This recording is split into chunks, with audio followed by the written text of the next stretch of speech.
მოგესალმებით თითოეულ თქვენთაგან სიყვარულის მადლობა იმის რომ გამოწერილ ჩემი არხი იმის რომ ალაიქებთ და კომენტარებთ ვინც არ თუნ გაგეცნობთ მე ვარ კატო მოდით დასწრა შევცვლი დღეს მინდა გავაკეთოთ თითქმის გაშლა რას მალავს პარტნიორი თქვენგან ნახოთ მოდით ესეთ სამი დასწრით გავაკეთოთ ერთი ეს იყოს მეორე ეს იყოს და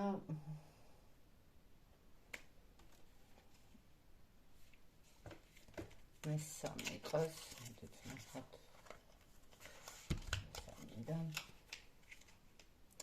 და მესამე იყოს, მესამე. მოდით იყოს ეს. მოდით ეს იყოს. სამი. რას მალავს პარტნიორი თქვენგან? პირველი, მეორე, მესამე აირჩიეთ დასტით. და ვნახოთ. რა ურთიერთობა გაქვთ, ანუ როგორი რა ურთიერთობაში ხართ, ანუ ვინ არის თქვენი პარტნიორი, რომ კარგად მიხვდეთ თქვენი თუ არა გაშლა და მე რა თქმა უნდა ვნახოთ რას მალავს პარტნიორი, მანამდე შეგახსენებთ სანამ ამოვირჩევთ რომ შეგიძლიათ დაემატოთ Telegram ჯგუფს, რომელიც არის კატოგრამით სამცხრიანით, ძალიან მარტივად შეგიძლიათ იპოვოთ. იქ შეგიძლიათ ყოველდღიური დღის არგანის ენერგიები ნახოთ, ორი ვარიანტია ხოლმე და რა თქმა უნდა ამოვირჩევთ თქვენთვის სასურველ ვარიანტს და ნახავთ რომ გაფრთხილებული იყოთ რაღაც დღის ენერგიები როგორ იქნება და ნუ მაგის მიხედვით შეგიძლიათ მე იმოქმედოთ, გადააწყოთ, გადაალაგოთ და უფრო ნაყოფიერი დღე მიიღოთ თქვენთვის. ასევე გეტყვით რომ არის TikTok გვერდიც, სადაც ოდენი ვიდეოები იდება ხოლმე მცირე სახის და იქაც შეგიძლიათ კატოგრამი სამცხრიანით ნახოთ და ასევე Facebook ჯგუფი, სადაც ასევე პოსტები იდება, რომელიც არის ხოლმე ფსიქოლოგიური და არამარტო ფსიქოლოგიური ეზოთერული კუთხით. გეტყვით იმასაც, რომ Telegram არხზე ასევე გარდა ვიდეოებისა, გარდა დღის არგანისა იდება პოსტები, რომელიც არის ასევე ფსიქოლოგიური, ეზოთერიული განსაკუთრებით დიდი ყურადღება დაეთმობა იქ ურთიერთობებისთან არსებულ პრობლემებს, მათ მოგვარებას და რა თქმა უნდა, უფრო საინტერესო რო წაიყვანოთ თქვენი ურთიერთობა და თქვენთვის ასარგებლო იყოს ურთიერთობაში მიიღოთ თქვენთვის ასარგებლო ყველანაირი რესურსი, იქ ასევე მიიღებთ მაგ ცოდნასაც, როგორ უნდა მოახერხოთ ეს ყველაფერი. მოკლედ, იმედია, ნახეთ, მე გადავდებ, ჩაიფიქრეთ, მე გადავდებ მეორე და მესამე ვარიანტს. პირველი ვარიანტი ვინც აირჩია, ნახოთ. რა ურთიერთობა შემოდის და რა ურთიერთობა შემოდის და რა ურთიერთობა გაქვს და რას მალავს პარტნიორი თქვენგან. ვინც აირჩია პირველი ვარიანტი. ნახოთ.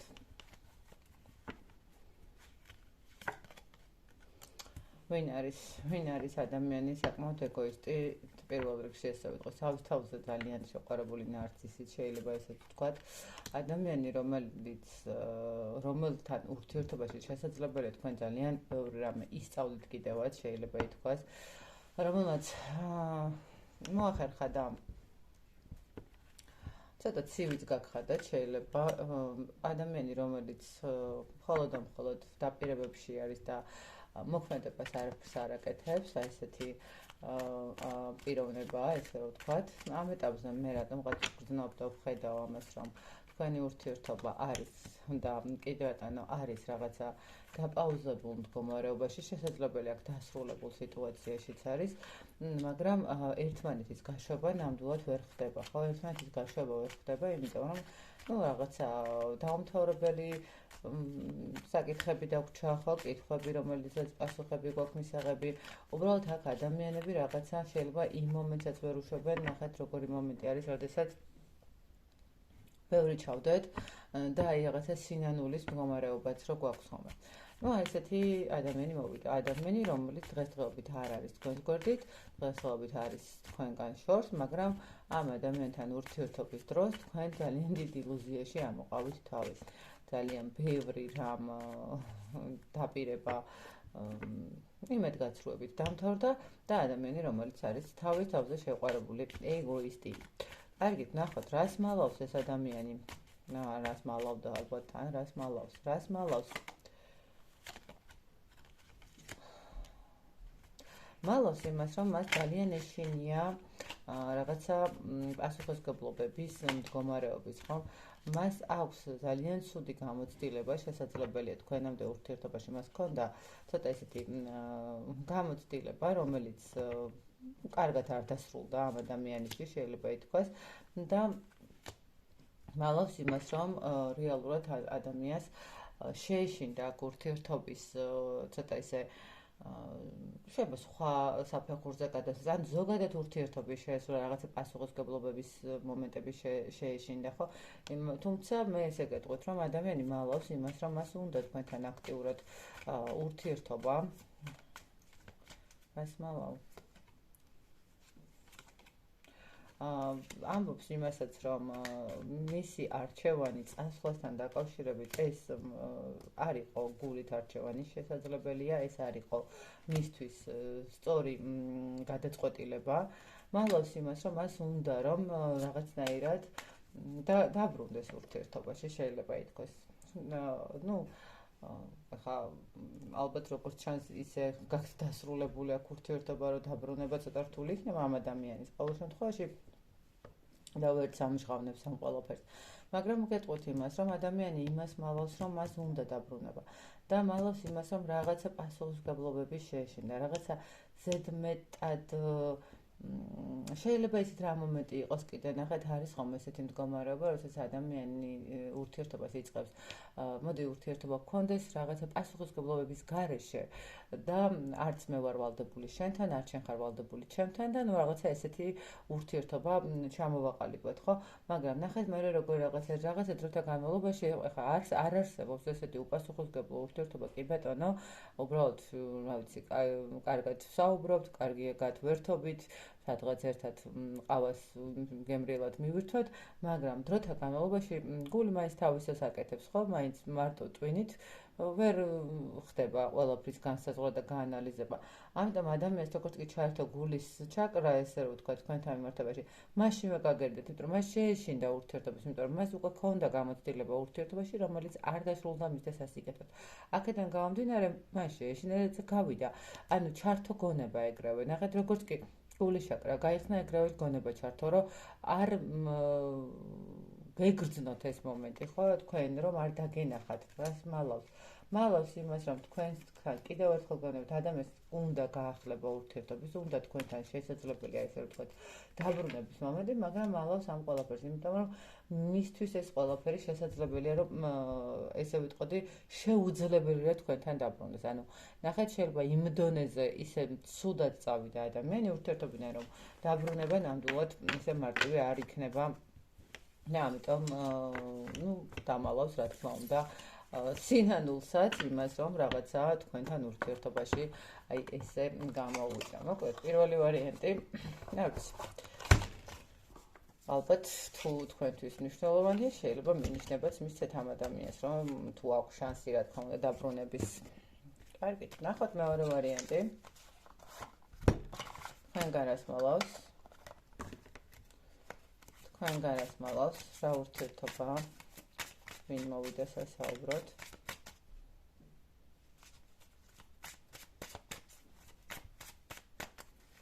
რა ურთიერთობაა? ვინ მოვიდა სასაუბროდ? რა ხდება?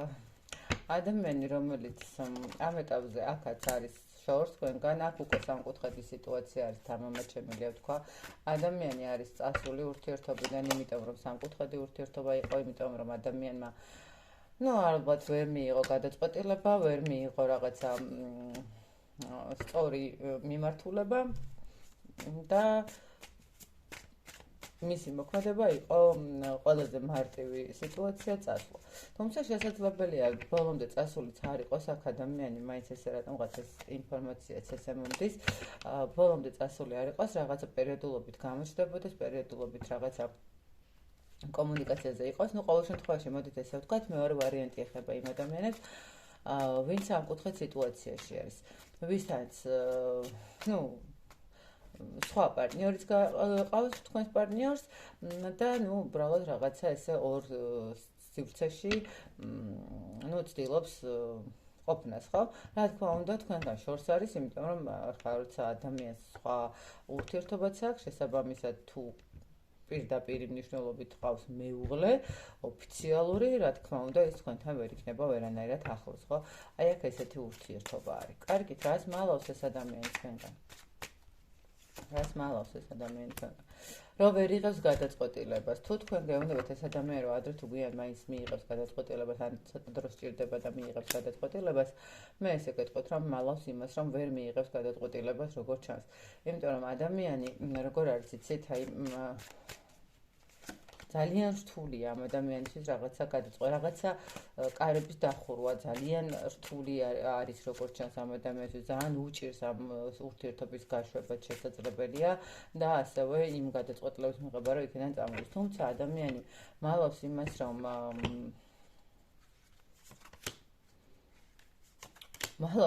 რომ მუშაობს იმასთან მიმართებაში, რომ რამენაირად მოახერხოს, მე ესე უფრო ვხედავ ამ სიტუაციას, მოახერხოს ისე, რომ თქვენთანაც და მეორე ურთიერთობაშიც იყოს სტაბილურად სიმშვიდით, ესე ვიტყოდი, ხვდებით? აი მალავს იმას, რომ რეალურად უნდა რომ ორივე ურთიერთობა შეინარჩუნოს და სტაბილურობა ჰქონდეს, ეს იქნება მისთვის წარმატება და ეს ადამიანი პირდაპირ მნიშვნელობით გეუბნებით, რომ ამაზე ძალიან ბევრ შრომობს, რომ საბოლოო ჯამში თქვენ თუ მით უმეტეს უსვავთ კითხვას, რომ აი საბოლოო ჯამში გადაწყვეტილებას იღებ ჩვენს ურთიერთობაზე, ან დავიშალოთ, ან რაღაცა დააყენეს საშველი ამ სიტუაციას ადამიანი უბრალოდ ცდილობს, რომ ამ ყველაფერთან მიმართებაში რაღაცნაირად მოახერხოს და შეინარჩუნოს ორივე მხარე, ესე ვიტყოდი, ხვდებით? ან მალავს იმ ფაქტს, რომ ადამიანს ორივე ურთიერთობა უნდა. რომ ის ეგოისტია, რომ მას ეშინია დიდი ცვლილებების და ტრანსფორმაციების, რომ მას ეშინია აყვეს მის გრძნობებს, მის რაღაცა, ვთქვათ, თუნდაც ემოციებს, ხო? ანუ ადამიანი მალავს კიდე იმ მომენტს, რომ არ უნდა მას ტრანსფორმაცია, კიდევ ერთხელ ვიძახი, მას არ უნდა ტრანსფორმაცია იმ ურთიერთობის, სადაც ეს ადამიანი სტაბილურად არის, ისე რომ აქ მეორე ვარიანტი, თუ ელოდებით იმას, რომ ადამიანი მიიღებს გადაწყვეტილებას იმასთან მიმართებაში, რომ წამოვა ოჯახიდან, გეტყვით, რომ არსად არ წამოვა. ის პირიქით ეცდება, რომ თქვენთანაც არ გაიფუჭოს ურთიერთობა.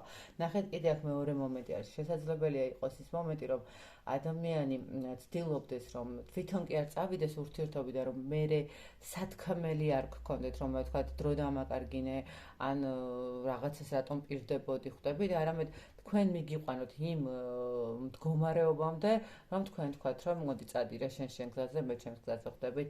ეს ადამიანი მალავს იმან, თუ გეუბნებათ იმას, რომ დღეს თუ არა ხვალ წამოვა იქიდან, არა, ეს არის ტყუილი და ადამიანი მალავს ამას, რომ ის არაპირებს არსაიდან წამოსვლას და არაპირებს არაფრის ცვლილებას, მოდით ესე ვთქვათ, თქვენ და სასიკეთოთ. ადამიანი იტყუება, აქ არაფრის ცვლილებას არაპირებს თქვენ და სასიკეთოთ, რო იცოდეთ. მოკლედ, აი ესეთია მეორე ვარიანტი და ნახოთ მესამე ვარიანტი ვინც აირჩია. რას გეტყვის, რა ურთიერთობაა და რას მალავს. აი ტელეგრამ ჯგუფში ალბათ გავაკეთებ ძალიან დიდ პოსტს კი არა, ძალიან ბევრ პოსტს დავუთმობ სამკუთხედ ურთიერთობასთან დაკავშირებით, იმიტომ რომ ძალიან ხშირია ჩვენ და სამწუხაროდ მსგავსი ურთიერთობები და მინდა რომ ბევრი ადამიანს თვალი ავუხილო, სწორად გამიგეთ, რასაც ვიძახი, იმიტომ რომ ხანდახან ისეთი ტყუილების ხარცელს ხშირევიან, რომ ძალიან ძნელია იქიდან გამოსვლა, ხვდებით და ამიტომ ალბათ ძალიან დიდ დროს დავუთმობ მაინც სამკუთხედ ურთიერთობებთან მიმართებაში. კიდევ თან აი ყველაზე მნიშვნელოვანი ის არის ხოლმე, რომ ბევრჯერ მქონია ესეთი შემთხვევა, ის ფინანსებში არ მიმართლებ, მთელი ცხოვრება რაღაცა ვწვალობ, ამას ვაკეთებ, იმას ვაკეთებ რაღაც და რო ჩავძლებულ ვარ, ვთქვათ, ერთხელ მაინც ყოფილა, რომ სამკუთხედ ურთიერთობის მდგომარეობა ქონია და ადამიანს აი რაღაცა გამოსასყიდი აქვს გადასახდელი სამწუხაროდ, აი არის ეს მომენტი. როცა სამკუთხედია ურთიერთობები. კარგით, მესამე ვარიანტი ვინც ერჩევ, ნახოთ თქვენთან რა ურთიერთობა არის და რას მალავს თქვენთან მიმართებაში ადამიანი, რა ხდება თქვენთან ურთიერთობაში. აქ ესე ვიტყოდი, აქ არის მოსული წყვილი, წყვილი, პირდაპირ იმპერატორი და იმპერატრიცა. აქ შესაძლებელია იყოს, რა თქმა უნდა, ოჯახური ურთიერთობის მდგომარეობაც. ესე იგი, ერთის და აქეთ მზე არის და მოდით აქეთ მთვარე არის. ნახეთ, ორი ადამიანი, ორი ეგოისტი ადამიანი, ორი პრინციპული ადამიანი, ორი, აი, რო იტყვიან სარკეში რო ჩავიხედე და საკუთარი თავი დავინახავ, ზუსტად ეს. აქ არის ორი ადამიანის ურთიერთობა, რომელიც რო იტყვიან ერთმანეთს კაპირო ვკითხავენ, ხო, როგორ არის, ხო, არიან გადაღებულები, ხო? ეს არის ხასიათები, ეს არის შესაძლებელია, აი გაგეცინათ შეიძლება, მაგრამ ფიზიკურადაც კი თითქოს რაღაცა თქვათ ერთი და იგივე ადგილას ლოყაზე გაქვთ ხალი პირობითად, ხო, რაღაც ესეთი მომენტი შეიძლება იყოს აქ. ანუ თქვენ ხართ ორი ადამიანი, რომელსაც აქვთ თავიანთი შეხედულებები ყველაფერთან მიმართებაში, თავიანთი დოგმები, თავიანთი წესები და აი აქ მე მგონი როგორ ჩანს თქვენი საკმაოდ საინტერესოა ეს ორი ესეთი ადამიანის შეჯახება, ხო? და ზუსტად ეს შეჯახება არის ახლა ის მომენტი, როდესაც ხართ შესულებით ჩიხში, გაურკვევლობაში, ну ვიღაცისთვის შეიძლება პირდაპირ მნიშვნელობით იყოს იმპერატრიცა, იმპერატორი, ოჯახური მდგომარეობა, ხო? მაგრამ აქ არის კრიზისული სიტუაცია, აქ არის მდგომარეობა, როდესაც ცოტა გაურკვევლობები გვაქვს ურთიერთობაში, ხო? აი რაღაცნაირად შეიძლება ითქვას არ ვიცით რა მოხდა, ხო, რაღაცა პატარა გაციების მდგომარეობა იყოს ურთიერთობაში, რაღაცა გვიან მოსვლების ახლში, მაგალითად, ხო, რაღაც ესეთი მსგავსი მომენტები. ან უბრალოდ თქვა თუ ახლა მართლა წყვილი არ არის და უბრალოდ ორი ერთნაირი ადამიანი არის, შეყვარებულების პერიოდია. აქ როგორი მომენტია, ესეთ აი რაღაცა ბოლომდე აღარ ვავსებთ ერთმანეთს, ბოლომდე თითქოს რაღაცნაირად აღარ ყოფილდებით იმ ენერგიებით, რომელსაც ვაძლევთ ერთმანეთს. ხო, ცოტა ესე ვთქვათ, ავადმყოფობა შეეპარა ურთიერთობასო. აი რაღაცა ეს მომენტი არის, ხო, რაღაც პატარ-პატარა შეიძლება რაღაცა ეჭვიანობის მომენტებიც იყოს. ცოტა პატარ-პატარა ნიუანსები, რომელიც თლად შეიძლება არ ანგრევდეს ურთიერთობას, მაგრამ არც რო იტყვიან, ესეთ სასწაულ ენერგიებში არ იყვნენ. კარგით, ნახოთ რას მალავს მესამე ურთიერთობა. რას მალავს?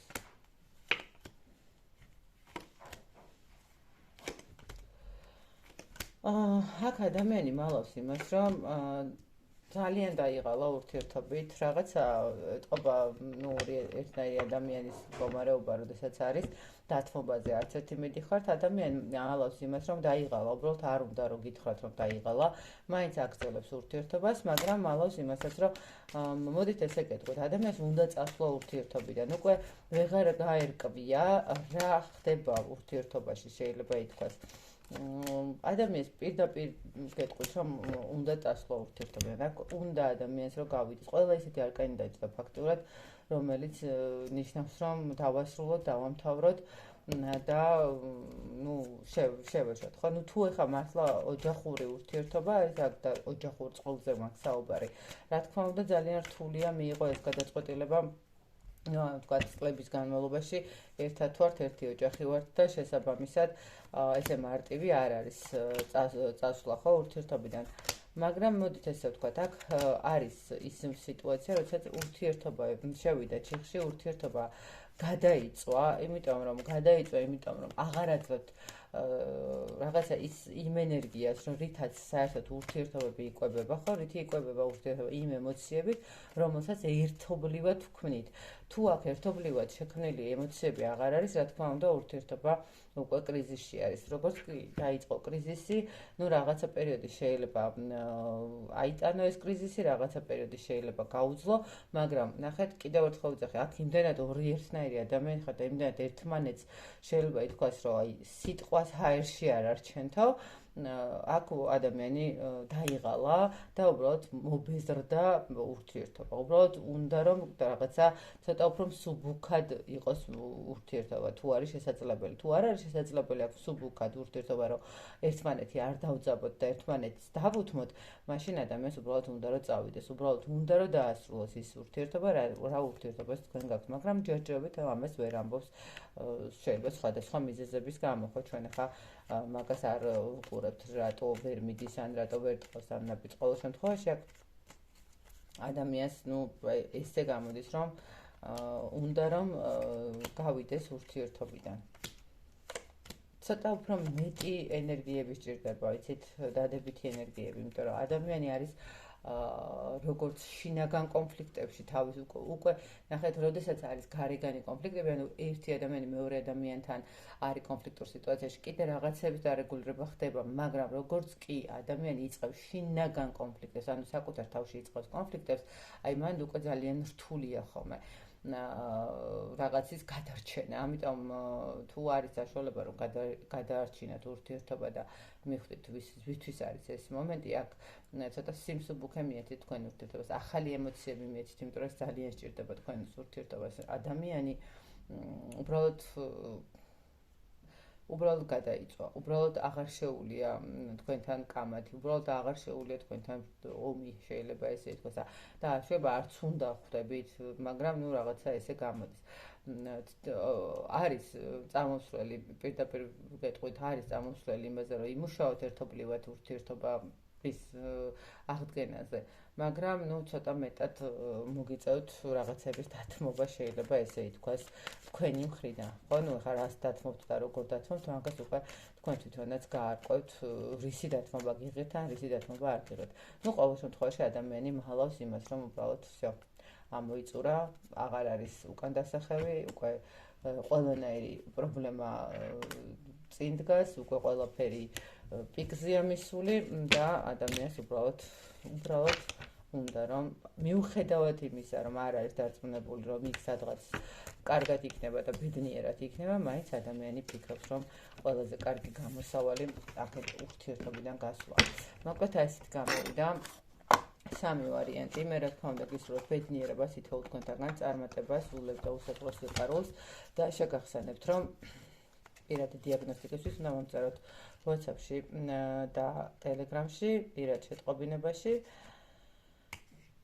იმ წუთას შეიძლება ვერ გიპასუხოთ, გაითვალისწინეთ შემოკარგება, მაგრამ აუცილებლად პასუხობ ხოლმე, შესაძლოა ცოტა მოგვიანებით, მაგრამ პასუხით ყოველთვის პასუხობ ყველას, იმიტომ რომ არ ყავს არავინ დამხმარე, მხოლოდ მე ვკითხულობ SMS-ებს, მხოლოდ მე გწერთ ყველას თითოეულს პასუხს, ასე რომ ასე ვთქვათ, ადმინისტრატორებს რო გადავაბარო, არ არის ესე და ვფიქრობ, რომ არც სწორი იქნება ყველაფერი იცოდეს. არაა საჭირო, ხო? მოკლედ აი ესეთი სიტუაცია და ცოტა გვიან პასუხობთ ხოლმე. დროებით ბედნიერება თითოეულ თქვენთაგანს.